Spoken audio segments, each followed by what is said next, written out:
ओम श्री गणेशाय नमः। ओम नमो भगवते वासुदेवाय नमः। कार्तिक मास अध्याय 29।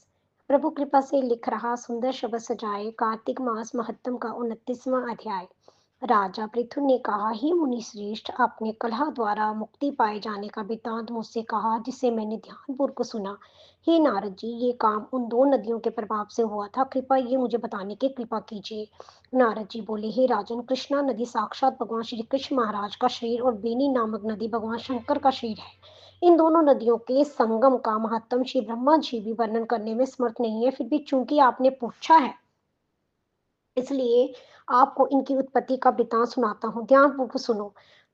चाक्षुर मनवंतर के आरंभ में ब्रह्मा जी ने पर्वत के शिखर पर जग करने का निश्चय किया। वे भगवान विष्णु, भगवान शंकर तथा समस्त देवताओं सहित जग की सामग्री लेकर उस पर्वत के शिखर पर गए। महर्षि भृंगु आदि ऋषियों ने ब्रह्म मुहूर्त में उन्हें दीक्षा देने का विचार किया। तत्पश्चात भगवान विष्णु ने ब्रह्मा जी का वार्य तत्वरा को बुलवाया। वहां बड़ी धीमी गति से आ रही थी। इसी बीच में भृगु जी ने भगवान विष्णु से पूछा, हे प्रभु, आपने तत्वरा को शीघ्रता से बुलाया था, वह क्यों नहीं आई? ब्रह्म मुहूर्त निकल जाएगा। इस पर भगवान विष्णु बोले, यदि तत्वरा यथा समय जहाँ नहीं आती है तो आप गायत्री को ही स्त्री मानकर दीक्षा विधान कर दीजिएगा। क्या गायत्री पुण्य कर्म में ब्रह्मा जी की स्त्री नहीं हो सकती?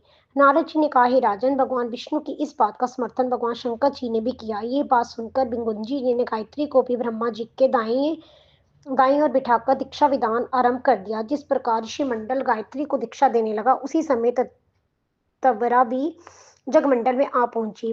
ब्रह्मा जी की दाईं ओर गायत्री को बैठ देखकर ईर्ष्या से कुपित होकर तत्वरा बोली, जहाँ अपूज्यों की पूजा और पूज्यों की प्रतिष्ठा होती है, वहां पर दुर्भिक्षा, मृत्यु तथा भय तीनों अवश्य हुआ करते हैं। ये गायत्री ब्रह्मा जी के दाईं ओर मेरे स्थान पर विराजमान हुई है, इसलिए ये अदृश्य बहने वाली नदी होगी। आप सभी देवताओं ने बिना विचार इसे मेरे स्थान पर बिठाया, इसलिए आप सभी जल रूप नदियां होंगे।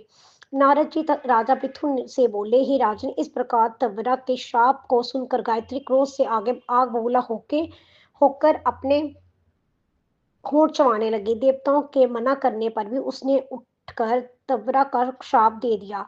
गायत्री बोली, तवरा, जिस प्रकार ब्रह्मा जी तुम्हारे पति हैं, उसी प्रकार मेरे भी पति हैं। तुमने व्यर्थ ही श्राप दे दिया, इसलिए तुम भी नदी हो जाओ।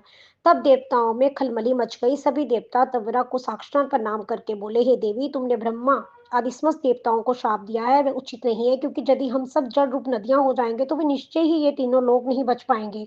चूंकि ये शाप तूने बिना विचार किए दिया है, इसलिए ये शाप तुम वापस ले लो।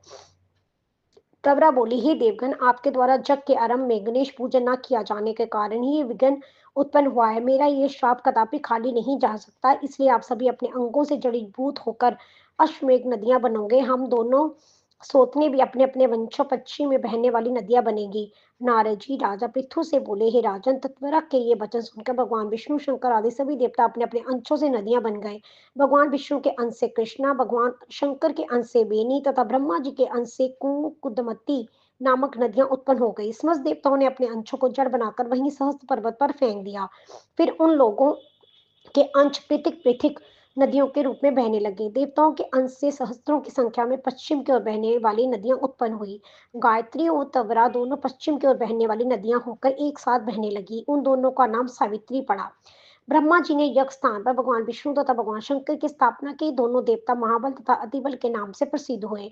ही राजन, कृष्णा और बेनी नदी की उत्पत्ति का ये वर्णन जो भी मनुष्य सुनेगा, जो सुनाएगा, उसे नदियों के दर्शन तथा स्नान का फल प्राप्त होगा। अध्याय 29 संपूर्ण हुआ।